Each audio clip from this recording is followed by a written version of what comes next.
Let's begin. Now, as a child, I always felt entitled to greatness, don't we all? Obligated to play above the rules and pay homage to no one.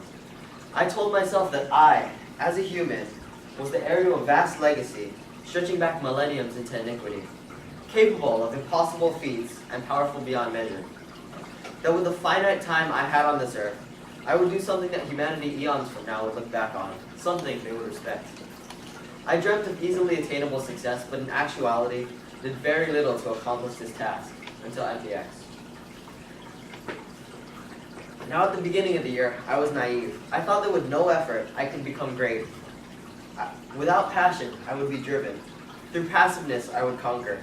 And I was wrong. Oh, I was wrong. From the start of my educational career, I grew more and more callous towards school.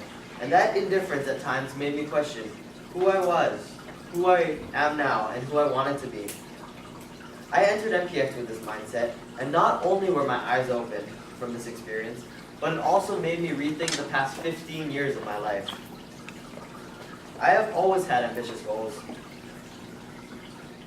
but have hardly ever strived to accomplish these in my spare time, choosing rather to amuse myself in any other possible way. Clash of Clans. The fact of the matter that I was unaware of was that I didn't want it, not truly at least, and to this day that breaks my heart. Now, a couple of months ago, I saw something that truly moved me.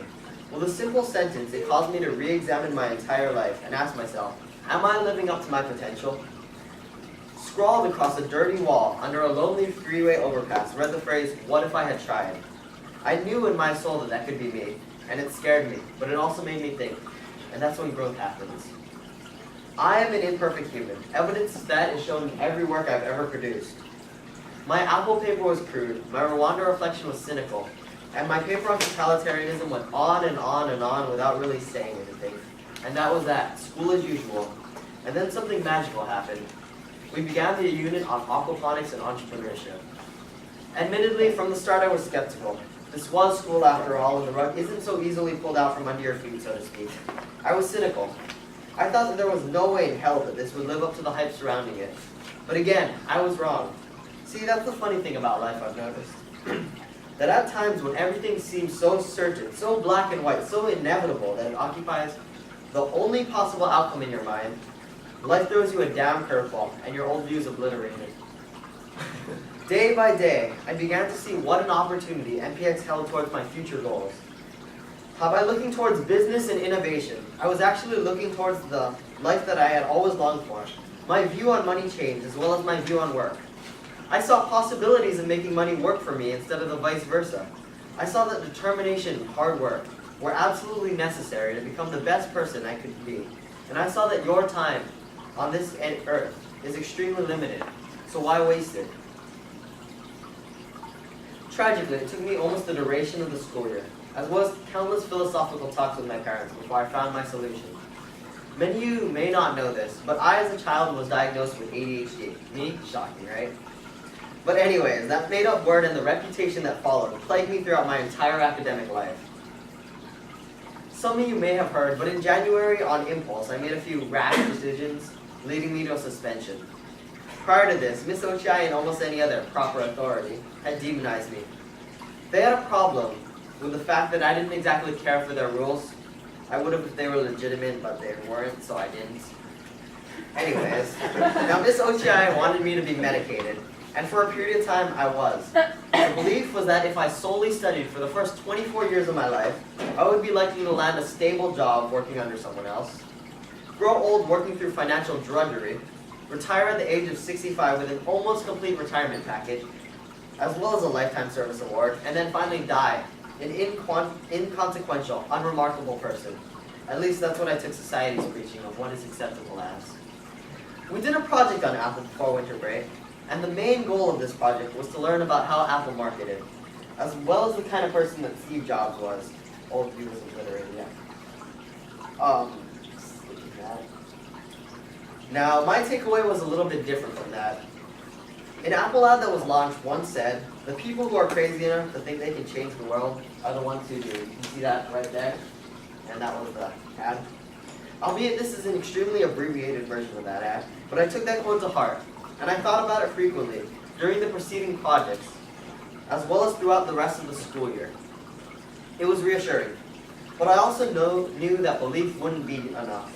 Just the other day, I watched a TED lecture on grit. Admittedly, it was nothing I hadn't heard 1,000 times already, but still, it got me thinking. The lecture essentially said that success isn't achieved through ability, but the long-term effort you exert towards it. This analogy was also proposed. Life is like running a marathon. It's the grit that carries you through the miles to the finish. I took that lesson to heart. And now, here I am today. A changed man, more motivated to learn outside of the classroom than inside of it. And I can thank MPX for that. But I'm not yet done yet. Sorry, folks, it's lunch. With the skills I've learned from MPX, I can honestly say that I may not be equipped to survive in the IB. But I have something much more important than that. The skills to take charge of my life. To escape the pitfalls of society, the pitfalls of expectations, and blaze my own trail towards the rest of my life. At times, life may knock me over. But this year has taught me to stand back up, because the fact of the matter is that compounding failures build successes, and I intend to follow the path that MPX has given me. So once again, because of this class, I'll never be the same. So thank you.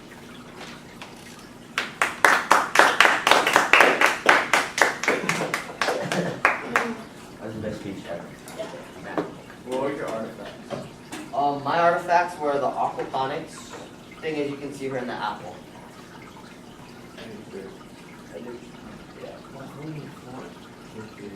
Oh, So, aquaponics and apple. Real You and I met a couple of days ago, and you showed me, I think, a very different presentation than the one you gave today. So I'm curious, what changed about the story you were going to tell? It seems very different to me in what you decided to go with here. Oh, well, I thought that it would be kind of menial to do class. Like, I just was reviewing over my entire academic career in MPX, and I realized that that would be a poor testament to what I actually learned in this class and how it changed me. Because this class essentially changed my life, and I think that showing it through a game would not give it the justice that it deserves. So, I'm excited. You said the rules that Miss O'Shea and the school are partisan are not worth following. Why do you think that? Well, I've had the perspective that the school operates like a totalitarian society. Our rights are meaningless against what she says. Even if I have people that witness something that was different, her word is final, and I don't agree with that. That's not how society works, and I don't want to live my life that way. They also said that I have ADHD, which is attention deficit hyperactive disorder, meaning that I don't sit still. Maybe it's childhood, maybe I actually have it, but regardless of that, they take my future into their hands, and that doesn't stand for me, which is why I don't like their rules, and I don't want to play by them, but I guess I have to. Any other questions?